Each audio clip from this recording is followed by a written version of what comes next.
Dear student, सभी का online class में हार्दिक स्वागत है, हार्दिक अभिनंदन है। प्रिय विद्यार्थियों, पिछली ऑनलाइन क्लास में हम पढ़ रहे थे एक्सक्रीटरी सिस्टम, उत्सर्जन तंत्र के बारे में अध्ययन कर रहे थे और हमने मानव के उत्सर्जन तंत्र का अध्ययन किया था, जिसमें मैंने आपको बताया था कि मानव का उत्सर्जन तंत्र मुख्य अंग तथा सहायक अंग से मिलकर बना होता है। मुख्य अंग में एक जोड़ी वृक्क पाए जाते हैं, सहायक अंग में मूत्र वाहिनियाँ, मूत्राशय, मूत्र मार्ग पाए जाते हैं। मुख्य अंग तथा सहायक अंग मिलकर के जिस तंत्र को कंप्लीट करते हैं या जिस तंत्र का निर्माण करते हैं उसे एक्सक्रीटरी सिस्टम कहा जाता है, उत्सर्जन तंत्र कहा जाता है। अच्छे से अध्ययन किया था किडनी कहाँ पाई जाती है, किडनी किस साइज की होती है, उसका शेप कैसा होता है और जिस क्षेत्र में पाई जाती है उस क्षेत्र में किस भाग के द्वारा वो जुड़ी रहती है, इन सब बातों का हमने अध्ययन किया था। आज एक और महत्वपूर्ण टॉपिक है जिसके बारे में आपने 11th क्लास में क्लासिफिकेशन में कई जगह नाम सुना, किडनी का प्रकार। क्लासिफिकेशन के आधार पर जीवों का जो शारीरिक संगठन होता है कि उसका शारीरिक संगठन किस प्रकार का है, अंगकोटि प्रकार का है, कोशिका स्तर का है, ऊतक स्तर का है, जटिलतम है, उसके आधार पर उसके शरीर के अंग डेवलपमेंट होते हैं या वृद्धि करते हैं या विकसित होते हैं।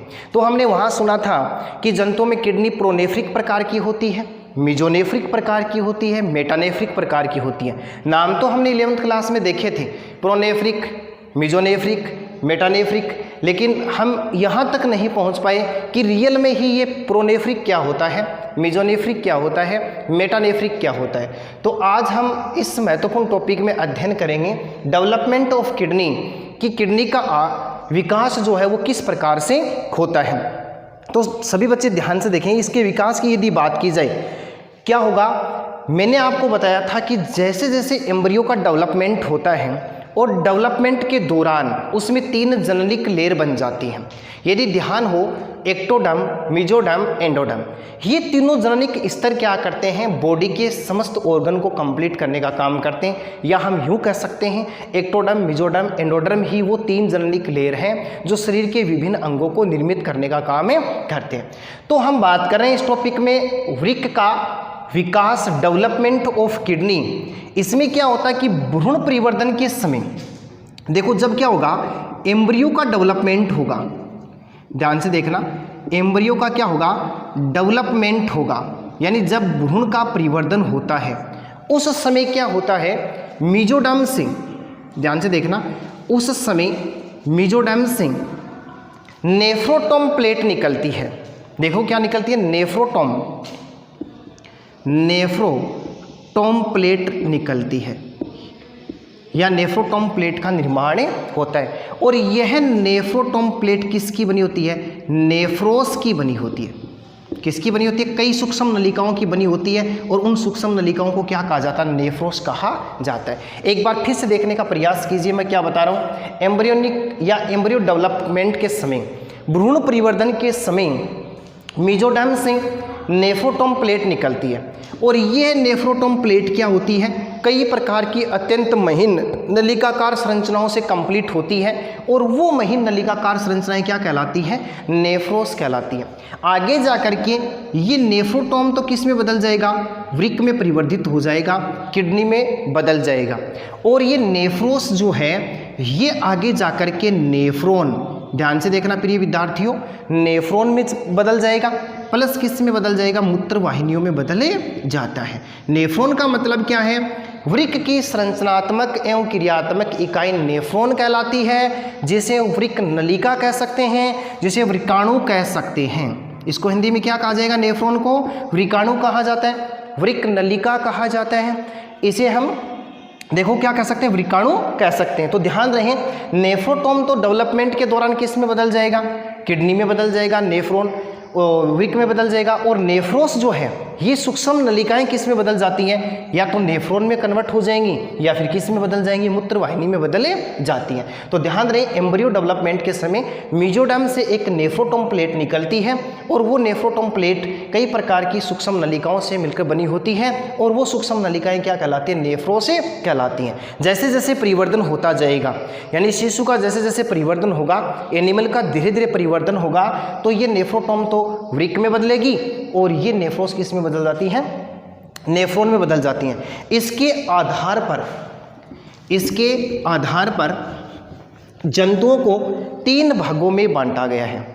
इसके आधार पर जंतुओं को कितने भागों में बांटा गया है? 3 भागों में। देखो पहला है इसका प्रोनेफ्रिक, नेफ्रिक,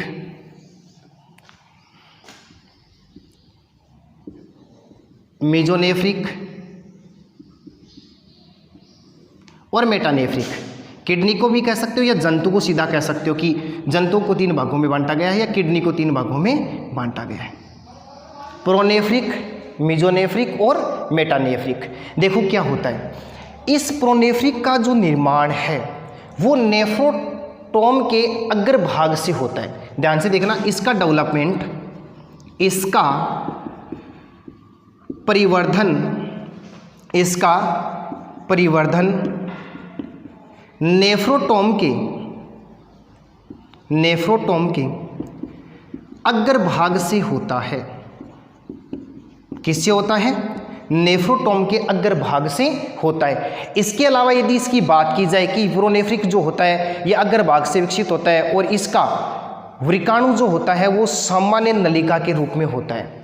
यानी इसका जो नेफ्रॉन होता है वो किसके रूप में होता है? एक सामान्य ट्यूब के रूप में होता है। ध्यान से देखना क्या होता है कि इसका परिवर्धन नेफ्रोटोम के अग्रभाग से होगा तथा ध्यान रहे शेष भाग नष्ट हो जाते हैं। नेफ्रोटोम के शेष भाग क्या हो जाते हैं?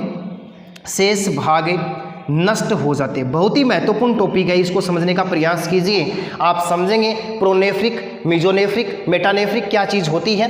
तो मैं बता रहा हूँ प्रोनेफ्रिक में इसका डेवलपमेंट नेफ्रोटोम के अग्रभाग से होता है। अब अग्रभाग से यदि इसका परिवर्तन हो रहा है तो शेष भाग धीरे धीरे क्या हो जाते हैं? नष्ट हो जाते हैं। और इसका जो, ध्यान से देखना, इसका जो नेफ्रॉन है या हम कह सकते हैं इसका वृकाणु, नेफ्रॉन या वृकाणु नलिका रूपी संरचना में रहता है।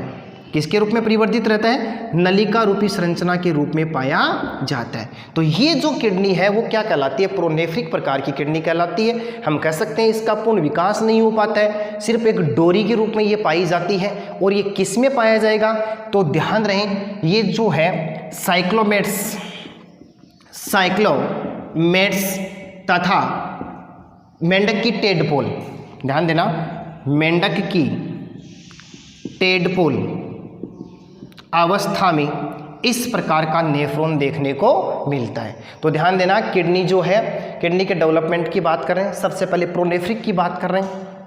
इसका परिवर्तन नेफ्रोटोम के अग्रभाग से होता है, शेष भाग नष्ट हो जाता है और इसका जो नेफ्रॉन है वो नलिका रूपी संरचना के रूप में पाया जाता है। साइक्लोमेट्स, मेंढक की जो टेडपोल जो अवस्था है उसके अंदर ये पाया जाता है। नंबर 2 की बात करें, मेजोनेफ्रिक क्या होता है। तो देखो यह नेफ्रोटोम के मध्य भाग से विकसित होता है। देखो नाम से स्पष्ट है, मीजो, मैं 3 बताया था मैंने, एक्टो, मीजो और एंडो। तो देखो इसमें क्या होता है, ये नेफ्रोटोम के मध्य भाग से विकसित होता है तथा इसके भी शेष भाग नष्ट हो जाते हैं। इसके भी शेष भाग नष्ट हो जाते हैं।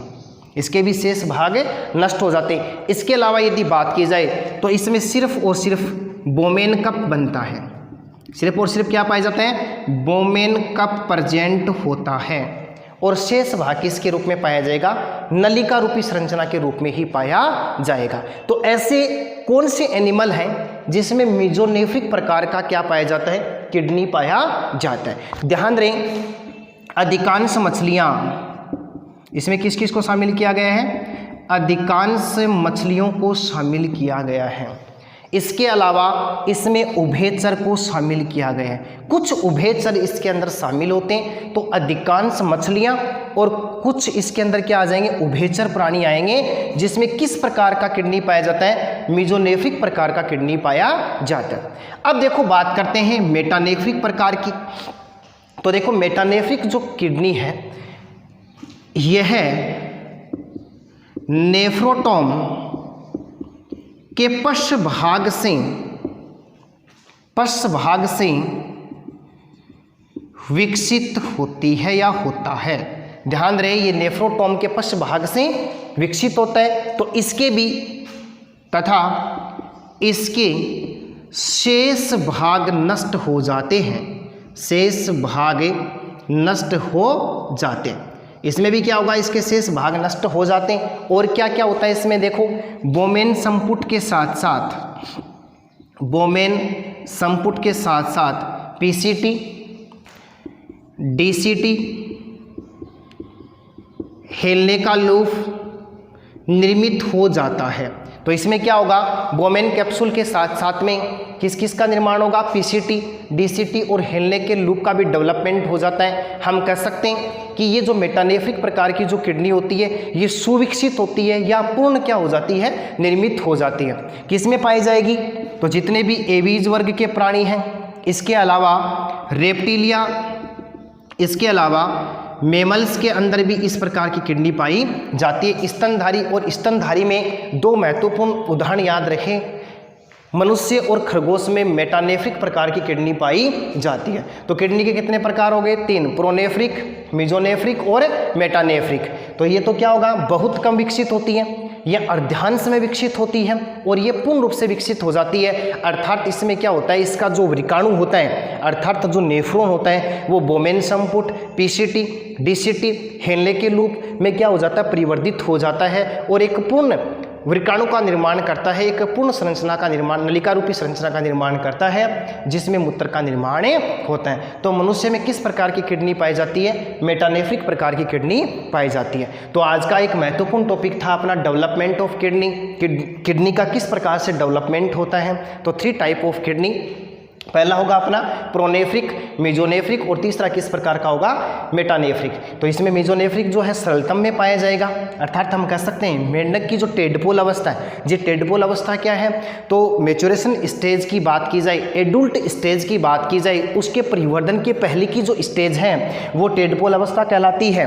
परिवर्धन होते समय जैसे जैसे इसका विकास होता जाता है ये नष्ट होती जाती है। फिर मेजोनेफ्रिक की बात की जाए तो ये नेफ्रोटोम के मध्य भाग से विकसित होती है, तो इसका अग्र और पश्च दोनों भाग क्या हो जाते हैं, विलुप्त हो जाते हैं, नष्ट हो जाते हैं। इसके अंदर सिर्फ और सिर्फ बोमेन कैप्सूल प्रेजेंट होता है, शेष इसका जो भाग होता है नलिका रूपी या नाल के रूप में पाया जाता है। अधिकांश मछली और उभयचर में इस प्रकार का क्या पाया जाता है, किडनी पाया जाता है। फिर यदि बात की जाए मेटानेफ्रिक, तो मेटानेफ्रिक में क्या होता है कि ये नेफ्रोटोम के पश्च भाग से डेवलपमेंट होता है, इसका शेष भाग इसके नष्ट हो जाते हैं। बोमेन संपुट, पीसीटी, डीसीटी, हेलने का लूप का परिवर्तन हो जाता है, अर्थात हम कह सकते हैं सुविकसित किडनी का निर्माण हो जाता है। और अपने जो स्तनी जो प्राणी हैं, पक्षी वर्ग में जितने भी आते हैं, रेप्टिलिया वर्ग में जितने भी आते हैं, उनमें मेटानेफ्रिक प्रकार की किडनी पाई जाती है। अब अपने टॉपिक को आगे बढ़ाते हैं और internal and histological structure of human kidney का अध्ययन करते हैं। मानव के वृक्क की आंतरिक और औतिकी संरचना का अध्ययन करते हैं। ध्यान देना, internal and histological structure of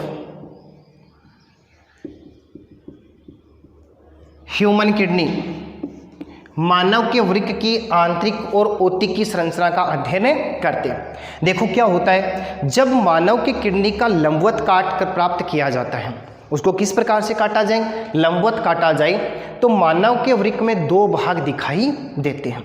वो 2 भाग कौन कौन से, इसको हम एक डायग्राम के माध्यम से समझने का प्रयास करते हैं। ध्यान देना, वृक्क की स्ट्रक्चर को कंप्लीट करते हैं।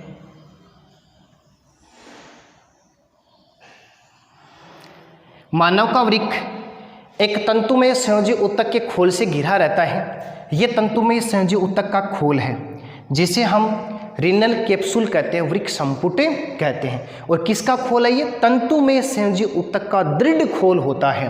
अब देखो इसमें किस प्रकार की संरचनाएं हैं, जब इसका अध्ययन किया जाए इस भाग को कहा जाएगा रीनल कैप्सूल। क्या कहा जाएगा, कैप्सूल कहा जाएगा, कैप्सूल। हिंदी में यदि लिखूं तो इसे वृक्क संपुट कहते हैं। कैसा खोल है ये? तंतु में संयोजी ऊतक का दृढ़ खोल होता है जो मानव में प्रत्येक वृक्क को ढकने का काम करता है। इसके अलावा ध्यान देंगे, अब इस रीनल कैप्सूल के नीचे का जो क्षेत्र है, जब किडनी का कैसा काटेंगे, लंबवत काटते हैं, तो इस रीनल कैप्सूल के नीचे का ये जो एरिया है, ये जो क्षेत्र है, जिसको हम क्या कहते हैं, कोर्टेक्स कहते हैं। जिसको हम क्या कहते हैं, कोर्टेक्स। यदि हिंदी में बात की जाए तो इसे क्या कहा जाता है, वल्कुट कहा जाता है। और भीतर का जो भाग होगा, ये जो क्षेत्र है, इसको मेडुला कहा जाता है। क्या कहा जाता है, मेडुला, यानी मध्यांश कहा जाता है। अब देखो इसमें कुछ संरचनाएं हैं और उन संरचनाओं पर थोड़ा सा ध्यान देना।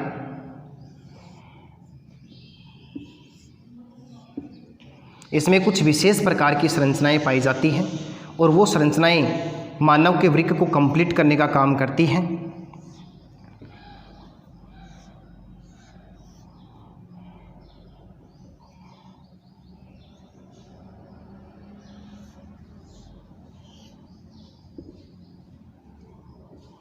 ये मेडुला वाला भाग हो जाएगा। इसके अंदर 10 से 20 लाख, मानव के प्रत्येक वृक्क में 10 से 20 लाख सूक्ष्म नलिकाएं पाई जाती हैं, जिन्हें नेफ्रॉन कहते हैं, वृक्काणु कहते हैं, वृक्क की संरचनात्मक एवं क्रियात्मक इकाई कहते हैं। ये वाला भाग इसमें पाया जाता है।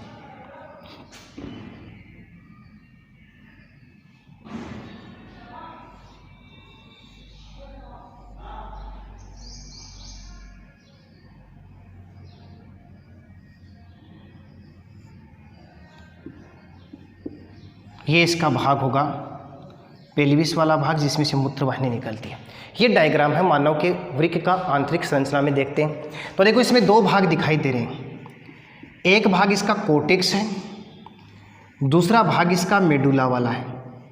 दोनों को डिफरेंस से समझा रहा हूँ मैं, दोनों में अंतर से आपको बता रहा हूँ। कोर्टेक्स क्या होता है, मेडुला क्या होता है। देखो कोर्टेक्स वाला भाग यह है रीनल कैप्सूल के नीचे पाया जाता है, या कोर्टेक्स की परिभाषा की बात की जाए तो हम बताएंगे कि वृक्क का बाहरी क्षेत्र क्या कहता है, कोर्टेक्स या वल्कुटे कहलाता है, जो किसके नीचे पाया जाता है, रीनल कैप्सूल के नीचे पाया जाता है। इसका सबसे महत्वपूर्ण कैरेक्टर है, लक्षण है कि यह ग्रेनुलर दिखाई देता है। कैसा दिखाई देता है, ग्रेनुलर दिखाई देता है। बात को समझने का प्रयास कीजिए। ग्रेनुलर का मतलब होता है कणिकामय। कैसा दिखाई देता है, यह ग्रेनुलर दिखाई देता है, कणिकामय दिखाई देता है। ये कणिकामय क्यों दिखाई देता है, क्योंकि इसके अंदर मेलपिगी काय क्या पाया जाता है, मेलपिगी काय उपस्थित होता है। अतः ये किस प्रकार का दिखाई देगा, ग्रेनुलर दिखाई देता है। तो देखो मैं किडनी के पहले पार्ट की बात कर रहा हूँ, जिसे कोर्टेक्स या वल्कुट कहते हैं। रीनल कैप्सूल के नीचे का क्षेत्र वल्कुट या कोर्टेक्स कहलाता है। तो ये कहाँ पर पाया जाएगा, रीनल कैप्सूल के नीचे पाया जाएगा। देखो ये जो एरिया है, ये जो क्षेत्र है, ये क्षेत्र क्या कहलाता है, कोर्टेक्स वाला भाग कहलाता है। आप डायग्राम से इसको आसानी से समझ सकते हैं।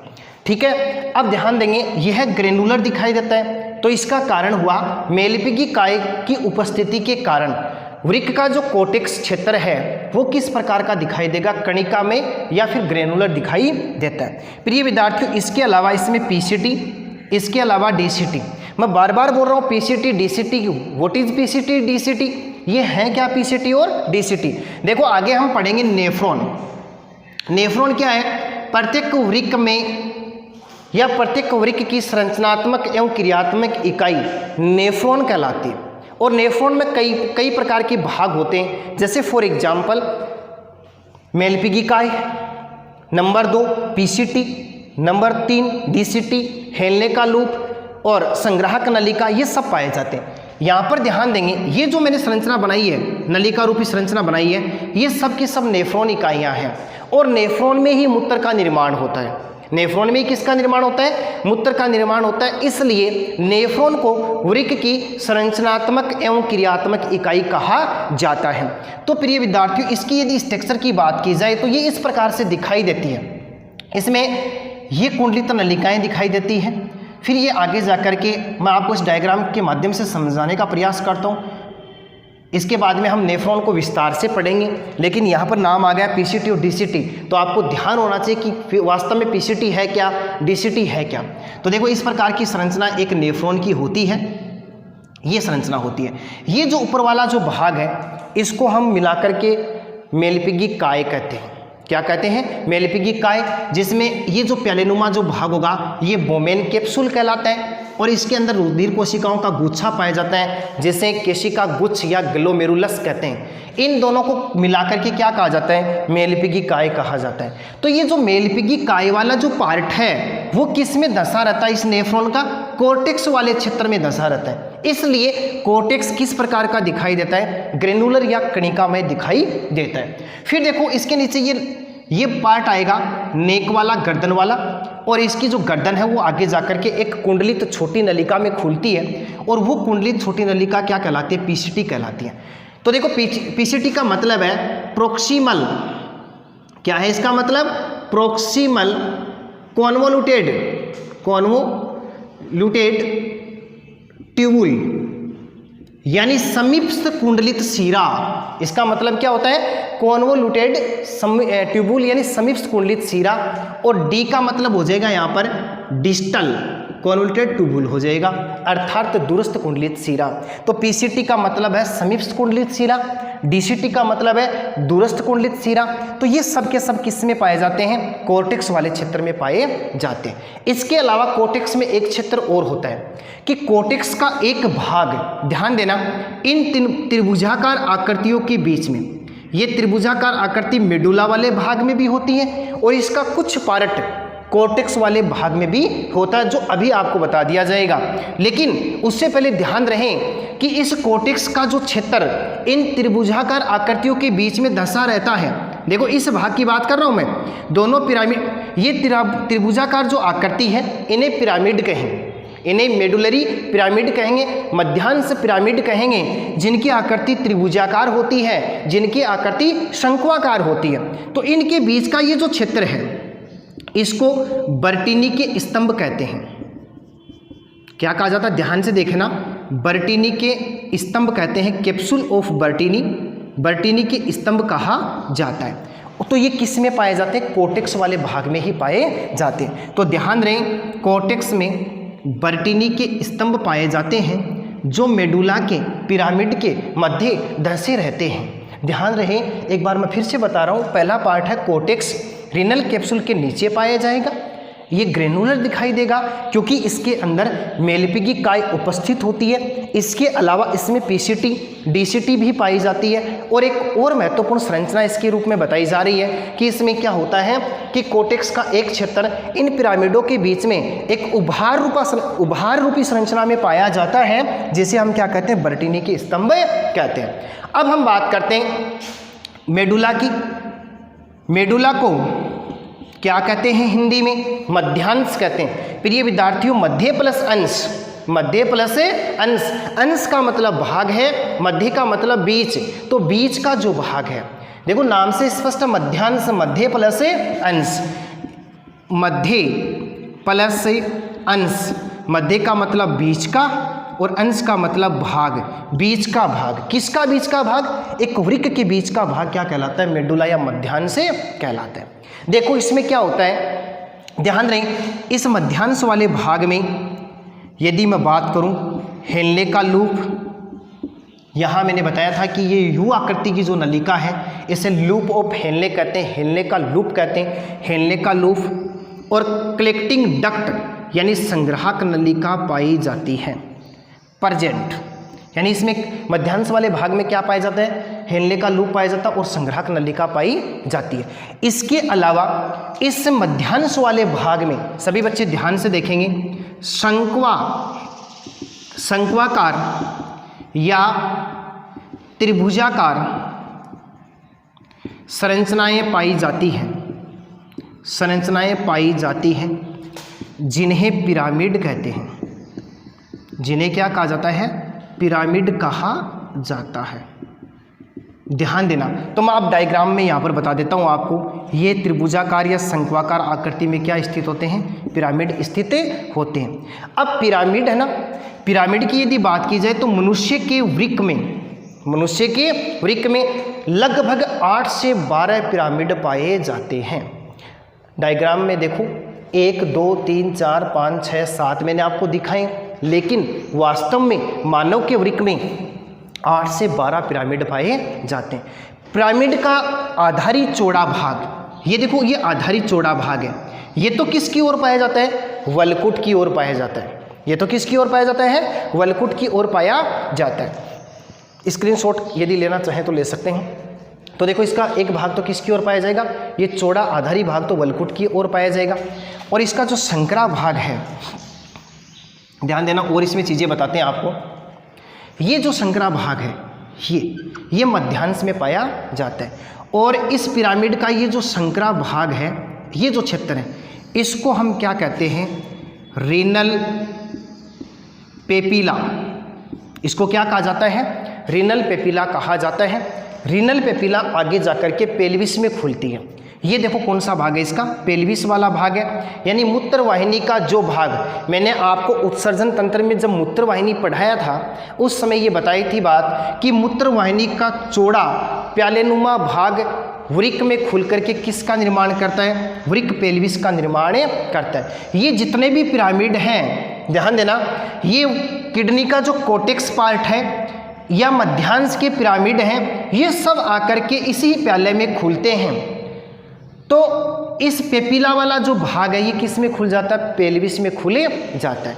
अब प्रिय विद्यार्थियों ध्यान देना, ये किसकी सहायता से खुलता है, मैंने आपको बताया कि इसका जो शंक्वाकार भाग है और ये जो संकीर्ण भाग है, जो पतला भाग है, इसको रीनल पेपिला कहते हैं। अब देखो क्या होता है, रीनल पेपिला आगे जाकर के 3 से 4 देखो और प्यालेनुमा संरचना में खुलेगा, और ये प्यालेनुमा संरचना क्या कहलाती है, माइनर केलिक्स कहलाती है। ध्यान देना, माइनर केलिक्स कहलाती है। क्या कहलाती है, माइनर केलिक्स कहलाती है। और ये जो क्षेत्र है, यहाँ का ये जो क्षेत्र है, इसको हम बोलते हैं मेजर केलिक्स, यानी माइनर केलिक्स आगे जाकर के किस में खुल जाएगी, मेजर केलिक्स में खुल जाएगी। केलाइसेज भी कहते हैं इसको, भाई किताबों में कई जगह केलाइसेज भी लिखा हुआ, कंफ्यूज नहीं होना है। तो देखो क्या होता है कि ये जो इसका पेपिला वाला जो भाग है वो आगे जाकर किस में खुल जाएगा, माइनर केलिक्स में खुल जाएगा। माइनर केलिक्स आगे जाकर किस में खुल जाती है, मेजर केलिक्स में खुल जाती है। और मेजर केलिक्स आगे जाकर किस में खुल जाता है, इस पेल्विस वाले भाग में खुले जाते हैं। तो ध्यान रहे, अब ये जो नलिकाकार संरचना है ये नेफ्रॉन है, और मैंने आपको बताया कि नेफ्रॉन में किसका निर्माण होता है, मूत्र का निर्माण होता है। तो ये जो माइनर जो केलिक्स है, ये माइनर केलिक्स क्या काम करती है, ये वृक्क या हम कह सकते हैं जो नेफ्रॉन की जो अंतिम जो संरचना है, इसमें एक घुंडीनुमा संरचना पाई जाती है, और उसको घेरेनुमा यानी वृक्क का जो अंकुर है, घुंडीनुमा संरचना को क्या कहा जाएगा, वृक्क अंकुर कहा जाएगा। और उस वृक्क अंकुर को ये माइनर केलिक्स ढकने का काम करती है, घेरने का काम करती है। या हम कह सकते हैं कि ये जो वृक्क अंकुर है वो आगे जाकर के माइनर केलिक्स में खुलेगा, और माइनर केलिक्स में किसको लाने का काम करेगा, मूत्र को लाने का काम करेगा। इसका मतलब minor calyx, major calyx, minor calyx और मेजर केलिक्स किस में खुलेंगे, पेल्विस में, और किसको लाने का काम करते हैं, वृक्क अंकुर से मूत्र को लाने का काम करते हैं। तो internal structure of human kidney, मानव की आंतरिक संरचना में हमने 2 पार्टों का अध्ययन किया। इसका पहला पार्ट था कोटेक्स वाला, दूसरा भाग था इसका मेडुला वाला। एक बार मैं फिर से बता देता हूँ, वृक्क का आंतरिक और भीतरी जो भाग है इसको मध्यांश कहते हैं, मध्य प्लस से अंश। इसमें कौन कौन पाया जाएगा, तो इस एक नेफ्रॉन संरचना में यदि मैं बात करूं हेलने के लूप की, और बात करूं मैं संग्राहक नलिका की, ये मेडुला या मध्यांश भाग में पाए जाते हैं। इसके अलावा इस मध्यांश भाग में 8 से 12 शंक्वाकार त्रिभुजाकार आकृति में पिरामिड पाए जाते हैं, जिनमें क्या स्थित होती हैं, नेफ्रॉन इकाइयाँ पाई जाती हैं, नेफ्रॉन संरचनाएं पाई जाती हैं। ये पिरामिड का आधारित जो चौड़ा भाग है वो कोटेक्स में स्थित होता है, और जो संकरा जो भाग होता है वो किस में खुलता है, मध्यांश या मेडुला में खुलता है। और इसका शंक्वाकार पतला भाग क्या कहलाता है, रीनल पेपिला कहलाता है। पेपिला आगे जाकर के क्या करता है, 3 से 4 शाखाओं में विभाजित होता है जिन्हें माइनर कैलिक्स कहते हैं। माइनर कैलिक्स फिर से 3 से 4 शाखाओं में विभाजित होता है जिसे मेजर्स कहते हैं, और ये मेजर आगे जाकर के एक शाखा में बन जाता है, एक प्यालेनुमा संरचना में बदल जाता है जिसे हम क्या कहते हैं, रीनल पेल्विस कहते हैं। वृक्क पेल्विस के नाम से जिसको जाना जाता है, वृक्क श्रोणी के नाम से जिसको जाना जाता है, और यही वृक्क श्रोणी आगे जाकर के किस में खुल जाती है, एक नलिका रूपी संरचना में खुल जाती है जिसे हम क्या कहते हैं, मूत्रवाहिनी कहते हैं। मूत्रवाहिनी मूत्राशय में, मूत्राशय मूत्र मार्ग में, और मूत्र मार्ग की सहायता से यूरिया युक्त जो मूत्र है या जो मूत्र है उसको शरीर से बाहर निष्कासित कर दिया जाता है। तो ये किसकी स्ट्रक्चर थी, ये किडनी की इंटरनल स्ट्रक्चर थी। अब देखो टॉपिक को यदि आगे बढ़ाएं तो हम बात करते हैं एक और महत्वपूर्ण टॉपिक की, नेफ्रॉन की कंप्लीट संरचना की।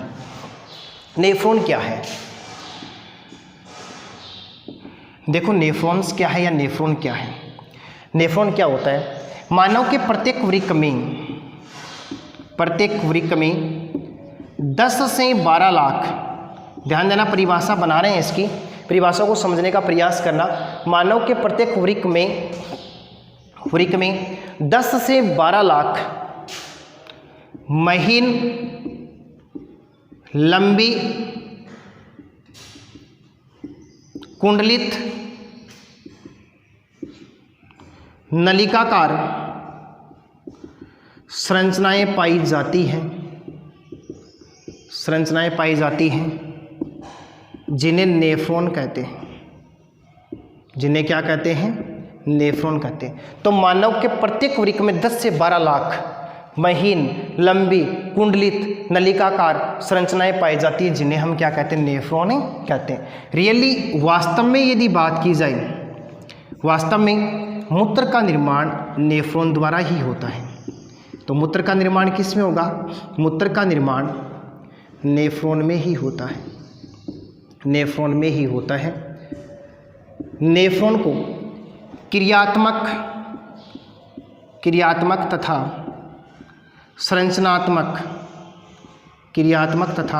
संरचनात्मक यूनिट भी कहते हैं, इकाई भी कहते हैं, पाए जाते हैं। उनका अध्ययन करते हैं, टाइप ऑफ नेफ्रॉन। तो देखो किडनी के 2 प्रकार होते हैं। किडनी के कितने प्रकार होते हैं, 2। दोनों प्रकार को हम समझने का प्रयास करते हैं। एक पार्ट है इसका कोर्टिकल, जिसे हम सुपरफिशियल भी कह सकते हैं। ध्यान से देखना, सुपरफिशियल नेफ्रॉन। और इसका दूसरा जो पार्ट है उस पर ध्यान देना आप, जक्स्टा मेडुलरी नेफ्रॉन। तो एक पार्ट तो इसका कौन सा हो जाएगा, कोर्टिकल, और दूसरा कौन सा हो जाएगा, जक्स्टा मेडुलरी।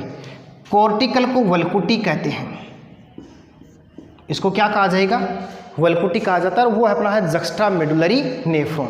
देखो क्या है, इसको दोनों में अंतर से हम इसको समझने का प्रयास करते हैं। ये क्या काम करता है, 75 से 85% बनाता है ऑफ टोटल, ध्यान देना, ऑफ टोटल नेफ्रॉन। ये जो वल्कुटी जो नेफ्रॉन है ये टोटल नेफ्रॉन का 75 से 85 बनाता है। प्रिय विद्यार्थियों ध्यान रहे, एसपी की जो गाइड है उसमें यहाँ लिखा गया है 15 से 20, 15 से 25, तो कन्फ्यूज़ मत होना। रियली में यदि बात की जाए तो वल्कुटी जो पार्ट है वो 75 से 85 को कंप्लीट करता है। अब यदि इसकी बात की जाए तो ये इसका 15 से 25% ऑफ टोटल नेफ्रॉन, ये टोटल नेफ्रॉन का 15 से 25% कंप्लीट करता है। इसके अलावा देखो इसमें 2 महत्वपूर्ण अंतर बताऊंगा मैं, और उन अंतर के माध्यम से हम समझेंगे वल्कुटी और जक्स्टा मेडुलरी नेफ्रॉन क्या होता है। उनमें से पहला अंतर यह है कि इसका जो लूप ऑफ हेनले है, लूप ऑफ हेनले छोटा होता है। कैसा होता है? छोटा होता है, जिसका 2/3 भाग 2/3 part is present in cortex area, ध्यान देना, and 1/3 part is present in medulla area. देखो पॉइंट को समझने का प्रयास करना। ये जो कॉर्टिकल नेफ्रॉन है उसका जो हिलने का लूप होता है वो छोटा होता है, और उस हिलने के लूप का 2/3 भाग किस में पाया जाता है, कॉर्टेक्स में पाया जाता है, और 1/3 भाग किस में पाया जाता है, मेडुला वाले भाग में पाया जाता है। अब यदि इसके हिलने के लूप की बात की जाए, लूप ऑफ हेनले, ध्यान देना, लूप ऑफ हेनले बड़ा होता है, लूप ऑफ हेनले क्या होता है, बड़ा होता है, और इसमें उल्टा हो जाएगा, रिवर्स हो जाएगा, 2/3 part is a present in medulla and 1/3 part is present in a cortex। ये उल्टा है एक दूसरे का, कि इसका जो हिलने का लूप होता है वो बड़ा होता है, और जिसका 2/3 भाग तो किस में पाया जाएगा, मेडुला वाले भाग में पाया जाएगा, और 1/3 भाग किस में पाया जाएगा, इसका कॉर्टेक्स वाले भाग में पाया जाता है। अब इसके अलावा देखो इसकी बात की, दूसरा जो अंतर मैं बात जिसकी कर रहा था, ग्लोमेरुलस बोलो, ग्लोमेरुलर जो होता है प्रेजेंट इन आउटर कॉर्टेक्स। ध्यान देना, ये बहुत ही महत्वपूर्ण अंतर है इसका, कि इसका जो ग्लोमेरुलस होता है वो किस में पाया जाता है, आउटर कॉर्टेक्स में पाया जाता है। देखो कॉर्टेक्स और मेडुला, ये वृक्क की इंटरनल स्ट्रक्चर में हमने पढ़ा था कि इसका वृक्क का जो बाहरी भाग होता है कॉर्टेक्स कहलाता है, भीतरी भाग क्या कहलाता है, मध्यांश कहलाता है। अब कॉर्टेक्स का भी रीनल कैप्सूल की ओर वाला जो भाग है वो आउटर कॉर्टेक्स कहलाता है, और कॉर्टेक्स का वह क्षेत्र जो मेडुला की ओर पाया जाता है वो क्या कहलाता है, इनर कॉर्टेक्स कहलाता है। अब इसमें यदि बात की जाए तो इसका जो ग्लोमेरुलस है, glomerulus present in inner cortex, कहाँ पर पाया जाता है, आंतरिक वलकुट की ओर पाया जाता है। या हम इसके बारे में क्या कह सकते हैं कि ये जो ग्लोमेरुलस होता है, ग्लोमेरुलस, ये क्या होता है, नियर जंक्शन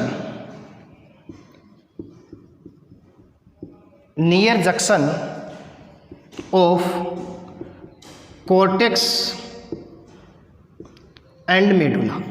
इसके बारे में समझने का प्रयास करना। मैं क्या बता रहा हूँ, ये जो ग्लोमेरुलस होता है वो जक्स्टा मेडुलरी नेफ्रॉन में कॉर्टेक्स और मेडुला का जो संधि स्थल है, इनका जो जॉइंटेड प्लेस है वहाँ पर ये पाया जाता है। तो एक महत्वपूर्ण अंतर था इसमें तीसरा, glomerulus present in outer cortex, glomerulus is present in inner cortex, या हम कह सकते हैं glomerulus near junction of cortex and medulla. यानी कहने का मतलब ये हुआ कि जक्स्टा मेडुलरी नेफ्रॉन में जो ग्लोमेरुलस होता है वो कॉर्टेक्स और मेडुला के संधि स्थल पर पाया जाता है।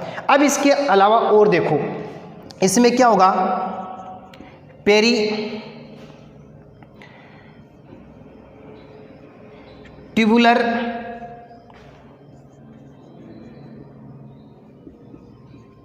Capillary network. इस पेरीट्यूबुलर कैपिलरी का मतलब क्या है, परिनलिका, ध्यान देना, परिनलिका केशिका गुच्छ। इसका मतलब क्या होता है, परिनलिका केशिका गुच्छ होता है, इज प्रेजेंट, यानी इसके अंदर परिनलिका केशिका गुच्छ पाया जाता है। और इसके अंदर क्या होगा, या तो पाया ही नहीं जाएगा, और यदि होगा तो वो किस प्रकार का होगा, यानी अल्प विकसित होता है, यानी अच्छा डेवलपमेंट नहीं होता है इसके अंदर। यानी इसके अंदर इज नो, हम कह सकते हैं कि peritubular capillary network is not well developed, यानी ये सुविकसित नहीं पाया जाता है, इसमें सुविकसित नहीं होता है, सुविकसित नहीं होता, या तो पाया ही नहीं जाता है और यदि होगा तो उसका विकास कंप्लीटली नहीं होगा। अब मैं पहले आपको बताऊं कि प्रीनलिका केशिका गुच्छ क्या होता है। प्रिय विद्यार्थियों, ध्यान से समझने का प्रयास करना। ये जो वोमेन संपुट वाला जो पार्ट है, ये जो वोमेन संपुट वाला जो पार्ट है, ये आगे जाकर के पीसीटी डीसीटी हेनले का लूप का निर्माण करेगा। ध्यान देना क्या क्या चीज़ें बताई जा रही हैं। इस वोमेन संपुट में एक आर्टरी आती है, एफरेंट आर्टरी आती है, जिसे अभिवाही धमनी कहते हैं।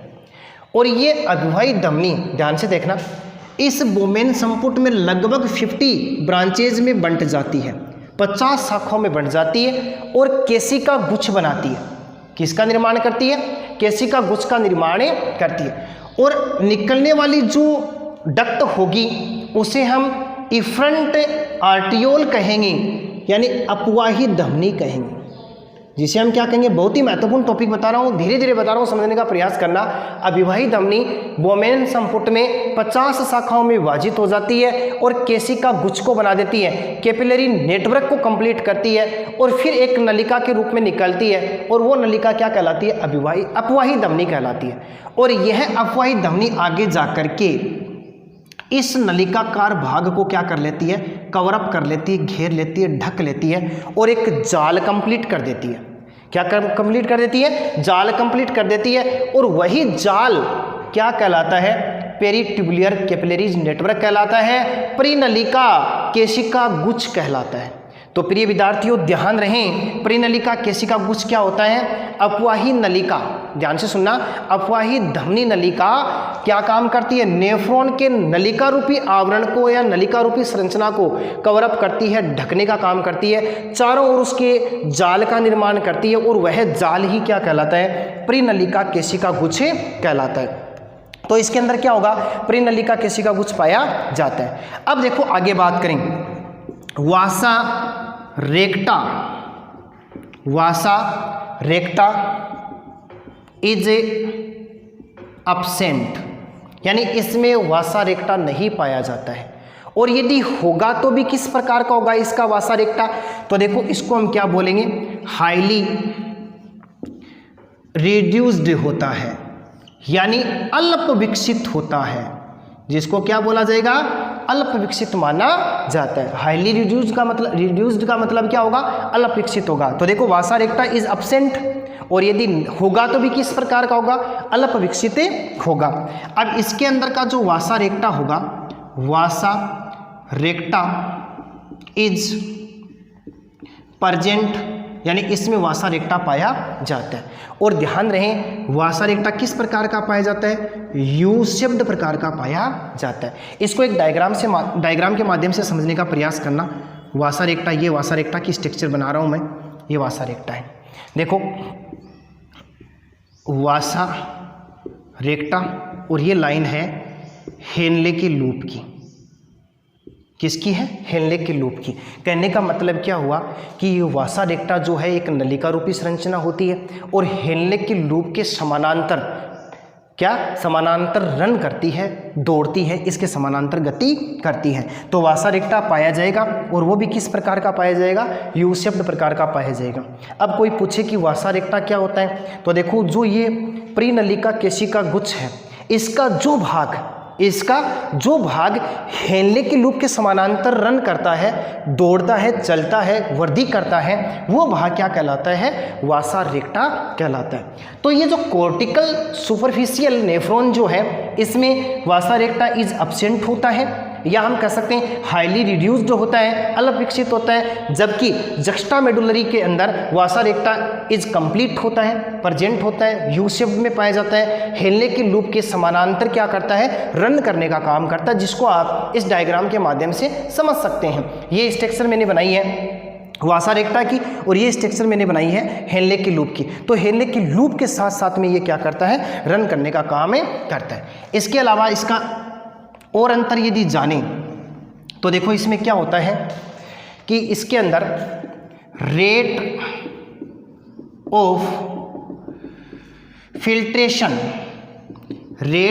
फिल्ट्रेशन इज स्लो, यानी जो निस्यंदन, ये क्या है, फिल्ट्रेशन का मतलब यहाँ पर क्या होगा, निस्यंदन होगा। इसका मतलब क्या होगा, निस्यंदन। निस्यंदन की जो दर होती है वो कोर्टिकल नेफ्रॉन में क्या होती है, धीमी होती है, स्लो होती है। कैसी पाई जाती है, धीमी पाई जाती है। जबकि यदि इसके अंदर बात की जाए rate of filtration, rate of filtration is high, यानी उच्च कोटि की निस्यंदन दर पाई जाती है। प्रिय विद्यार्थियों ध्यान देना, एक महत्वपूर्ण अंतर है ये, rate of filtration is slow, निस्यंदन की दर धीमी पाई जाती है, और इसमें निस्यंदन की दर क्या पाई जाती है, तेज पाई जाती है। किसमें, कोर्टिकल नेफ्रॉन में निस्यंदन की दर धीमे होगी, धीरे धीरे होगी, जबकि जक्स्ट्रामेडुलरी नेफ्रॉन में क्या पाया जाता है, rate of filtration is high, यानी उच्च क्वालिटी का निस्यंदन दर पाया जाता है। एक और अंतर की बात करें, एक्सक्रीशन, ध्यान देना, एक्सक्रीशन ऑफ वेस्ट मटेरियल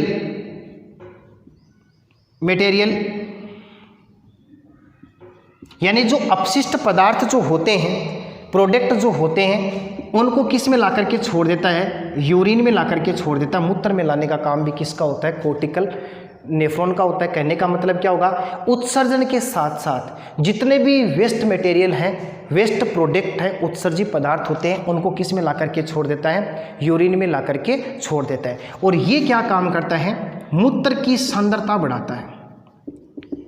किसकी सांद्रता को बढ़ाने का काम करता है, मूत्र की सांद्रता को बढ़ाने का काम करता है। कंसंट्रेशन ऑफ यूरिन जो होता है उसकी सांद्रता को बढ़ाने का काम करता है। और किसके माध्यम से करेगा, प्रति प्रवाह विधि के द्वारा, प्रति प्रवाह क्रिया विधि के द्वारा मूत्र की सांद्रता को बनाए रखने का काम करता है। इस प्रकार से कुछ डिफरेंस हैं दोनों में, कोर्टिकल सुपरफिशियल जक्स्ट्रामेडुलरी नेफ्रॉन में, और ये दोनों ही क्या होते हैं, नेफ्रॉन के भाग हैं, जिसको आप इन अंतरों के माध्यम से समझने का प्रयास करेंगी। मुझे आशा है कि आज आपने इस ऑनलाइन क्लास में डेवलपमेंट ऑफ किडनी के विकास का अध्ययन किया, जिसमें प्रोनेफ्रिक, मेजोनेफ्रिक, मेटानेफ्रिक 3 प्रकार की मैंने आपको किडनियाँ बताई।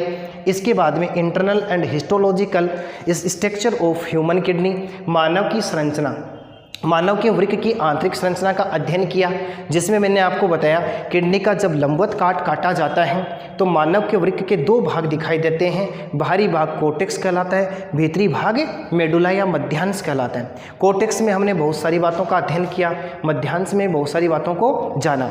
इसके बाद में हम बात कर रहे थे स्ट्रक्चर ऑफ नेफ्रॉन, तो मैंने आपको बताया कि प्रत्येक वृक्क में 10 से 12 लाख महीन लंबी कुंडलित नलिकाकार संरचनाएं पाई जाती हैं, जिन्हें नेफ्रॉन कहते हैं। नेफ्रॉन वृक्क की संरचनात्मक एवं क्रियात्मक इकाई होती है। नेफ्रॉन में ही मूत्र का निर्माण होता है।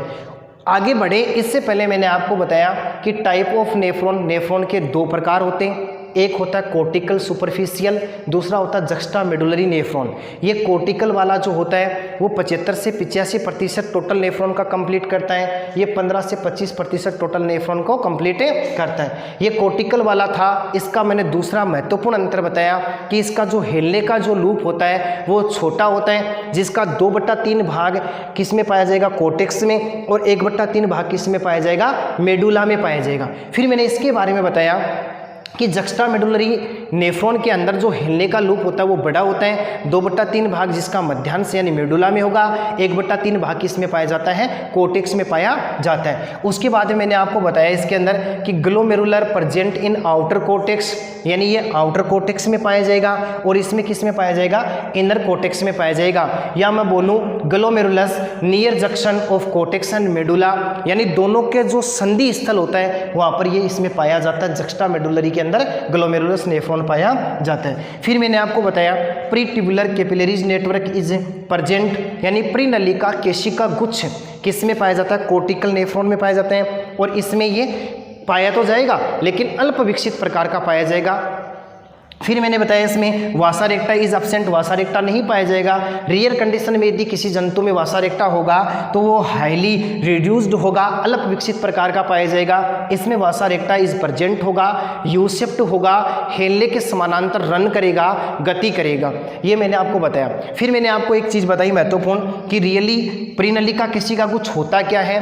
तो इस डायग्राम के माध्यम से मैंने बताया कि बोमेन संपुट में अविवाहित धमनी आती है और 50 शाखाओं में विभाजित होकर के केशिका गुच्छ को कंप्लीट करती है। यह केशिका गुच्छ पुनः एक नलिका रूपी संरचना में निकलता है जिसे अपवाही धमनी कहते हैं। यह अपवाही धमनी बोमेन संपुट से रुधिर को शरीर के अन्य अंगों तक ले जाने का काम करती है। फिर ये अपवाही धमनी क्या काम करती है, इस नेफ्रॉन के नलिका रूपी संरचना को चारों ओर से घेर लेती है और एक जाल का निर्माण करती है। उसी जाल को क्या कहा जाता है, प्रीनलिका केशिका गुच्छ कहा जाता है।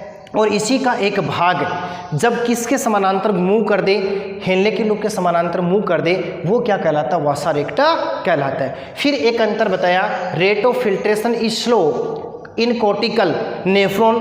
तो मैंने बताया कि कोर्टिकल जो नेफ्रॉन होता है उसमें जो निस्यंदन की जो दर होती है वो धीमी होती है। इसमें बताया rate of filtration is high in juxtamedullary nephron, यानी इसके अंदर निस्यंदन की दर क्या पाई जाती है, हाई पाई जाती है, उच्च पाई जाती है। अगला मैंने बताया excretion of waste material in urine. ये क्या काम करता है, उत्सर्जित पदार्थों को किस में ला करके छोड़ देता है, यूरिन में ला करके छोड़ देता है। या हम कह सकते हैं शरीर में बनने वाले जो उत्सर्जी जो पदार्थ हैं उनको उत्सर्जन की क्रियाविधि के द्वारा यूरिन तक लाता है या मूत्र में ला करके छोड़ने का काम होता है। इसका काम होता है यानी मूत्र की सांद्रता को बढ़ाना। और एक मेथड काम करेगा जिसे हम क्या बोलेंगे, प्रति प्रवाह क्रियाविधि बोलेंगे। तो ये थे दोनों मंत्र। आगे की जो ऑनलाइन क्लास आएगी उसमें हम टोटली स्ट्रक्चर ऑफ नेफ्रॉन का अध्ययन करेंगे, जिसमें हम पढ़ेंगे बोमेन संपुट, मेलपीगी काय जिसमें बोमेन संपुट ग्लोमेरुलस होता है, इसके अलावा पीसीटी, डीसीटी, हेलने का लूप और संग्राहक नलिका को पढ़ेंगे। और उसके बाद में आगे आने वाली क्लास में हम पढ़ेंगे मूत्र निर्माण की क्रियाविधि। धन्यवाद।